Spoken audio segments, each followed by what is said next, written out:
All right, so let's start with the big story that we are tracking on WION at this hour. At least about 40 people have been killed after the United States carried out several retaliatory airstrikes over Iraq and Syria against facilities that the Americans claim are linked to the Iranian-backed militia groups.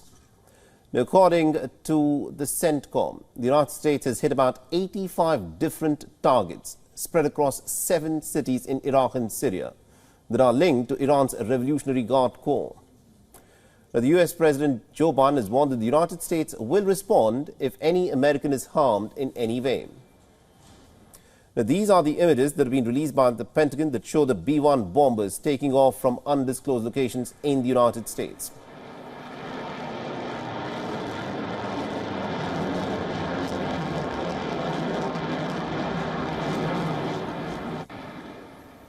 Now, Baghdad has said that the U.S. strike in the west of Iraq has claimed at least about 16 lives, which also includes the lives of several civilians. Iraq has further warned that the U.S.'s attack against Iran-linked targets is a clear violation of Iraqi sovereignty, which can have disastrous consequences for the region. Iraq has denied any allegations of collaborating with Washington to carry out any of these airstrikes. Now, Iraq's neighboring nation, Iran, has also strongly condemned the attack. Iran's foreign ministry spokesperson has termed the U.S. strike as a strategic mistake, claiming that the U.S. attack will yield no result and will actually rather intensify the tensions in a very volatile region. Now, the Iranian government has also cautioned the United States, saying that Washington needs to act wisely. ما طبیعتاً هر حرکتی رو علیه جبهه مقاومت We naturally condemn any move against the resistance front, and we reject and condemn these attacks that will naturally lead to the flames of the resistance. And they must act wisely, which is very unlikely, and we don't see it in the Americans. If they act wisely, they should stop supporting the Zionist regime.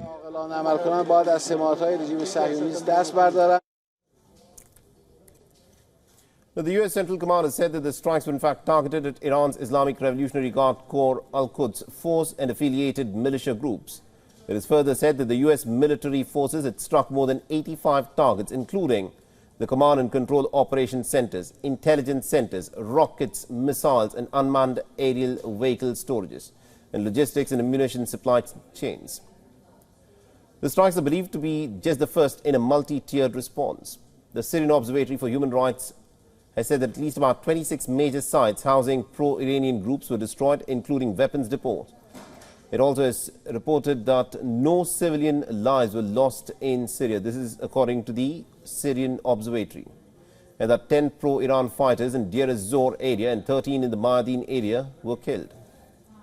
Now, even though the U.S. president has expressed that the U.S. is not seeking to escalate tensions in West Asia, the European Union has expressed deep concerns over the volatility after the American airstrikes in the region.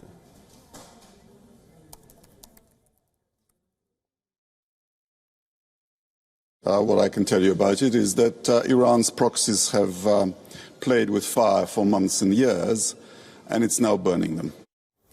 Now, to give us more perspective on this, we're being joined by Ambassador Anil Trigunayat, who is a distinguished fellow at the Vivekananda International Foundation and has also served in the Indian missions in Cote d'Ivoire, Bangladesh, Mongolia, the United States, Russia, Sweden, Nigeria, Libya, and Jordan, and is joining us on this broadcast. Now, Ambassador, let me in fact begin by asking you this. This is something that the Americans have been talking about for almost about a week, ever since that attack that took place on the American base in Jordan. And now we have just witnessed the Americans having carried out airstrikes on 7 different cities in Iraq and Syria. At this moment, 85 targets have been struck. What do you read into these American airstrikes? Well, I think that this has been going on for quite some time. And the Americans, if you remember, in 2020, there was this Qasem Soleimani, the IRGC's general, the chief, was also killed in Iraq by an American drone strike. And in the recent times, since 18th October, ever since this Israel-Hamas war has begun, we have seen that more than 160 strikes by the militant groups which are associated with possibly with the Iranians and different groups have attacked the U.S. assets and U.S. bases in Iraq and Syria. I think in Iraq there were 67 recorded events, such events. In Syria there were 98 of them. And in Jordan now recently at Tower 22 on the border where the military base is there, the US military base, this is strike which has killed 3 American soldiers. And this was in response to that the Americans have launched these 85 strikes, and these have supposed to have killed about 16 of them. Now, this is something which I will attribute to, of course, the ongoing Israel-Hamas war, whether it is Houthi attacks, whether it is Hezbollah, or whether it is the Hamas, which are the proxies of the Iranians. But at the same time, we have to see that the region totally is marred by the frayed nerves, the fear of expanding this war, as well as the failing U.S. influence in the region over Israel as well as over the Arabs. I think that's an interesting observation you've made. Now, the Americans in their statements have been saying that they do not want the Israel-Gaza war to in fact go beyond the frontiers of Gaza. They are saying that they want to manage this conflict.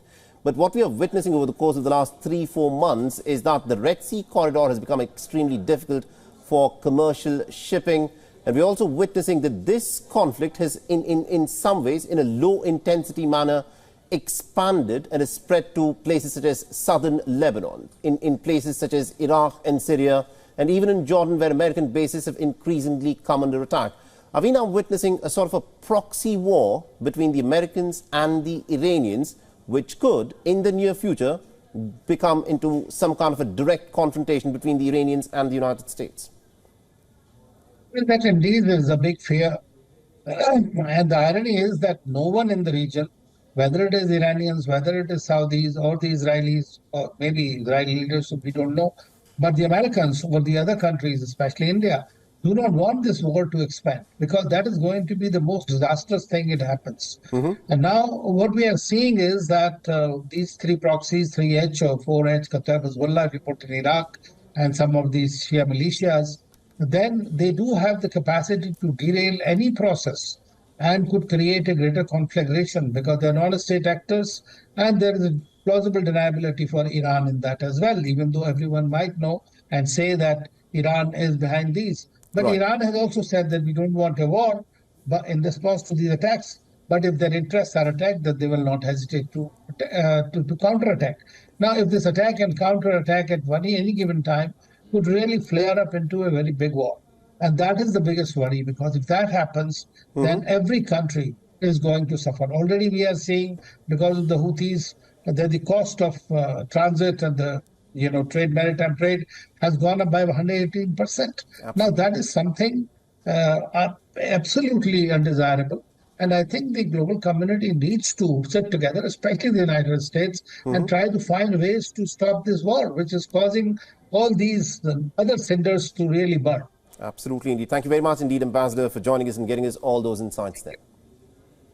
Thank you. WION is now available in your country. Download the app now and get all the news on the move.